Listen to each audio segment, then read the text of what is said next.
Time now for another edition of the Racing Dudes Way Too Early Kentucky Derby picks.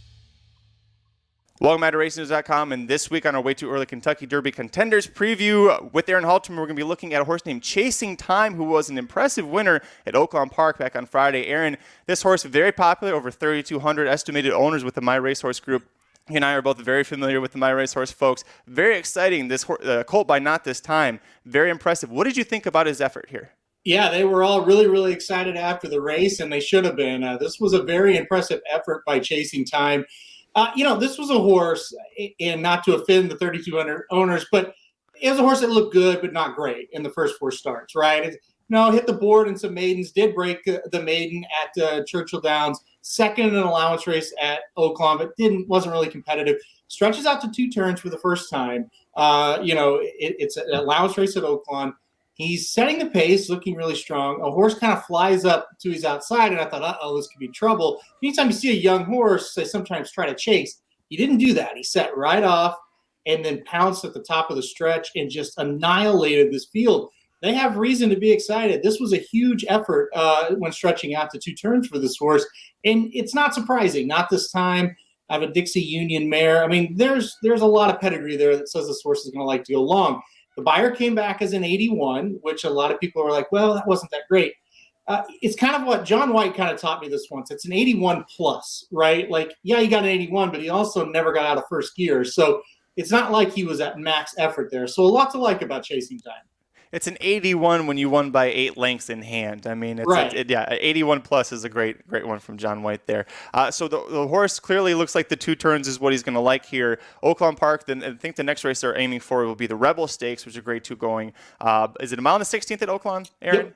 It is a mile and the 16th. So he's going to be facing some heavy hitters. Brad Cox, probably Bob Baffert, and some other big names will have other major horses there. So projecting this horse going forward, what do you see his chances to be? Well, you look at this early picture at Oaklawn, he looks just as good as anything we've seen so far. Like you said, it all depends on who comes in for the race. He's going to have to step up. Like, he can't get an 81 and win the Rebel. That we know. But we also think he can project and improve. I think he's got a big shot in there. He's obviously going to have to prove that he can do it against tougher horses. The pace dynamics will be a little different in that race, but he did show that he could patiently sit off.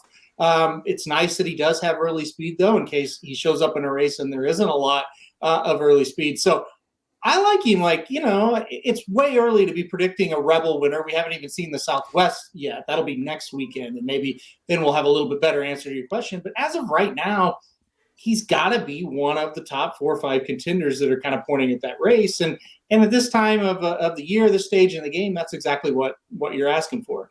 Nothing more exciting than promising 3-year-olds beginning to take steps forward towards the Kentucky Derby trail. And over to RacingDudes.com, we're going to have full coverage. Every horse that's making noise, we're going to be giving you full coverage. Go to RacingDudes.com. We have the free picks for every race, every track around the country at our YouTube channel, youtube.com/RacingDudes.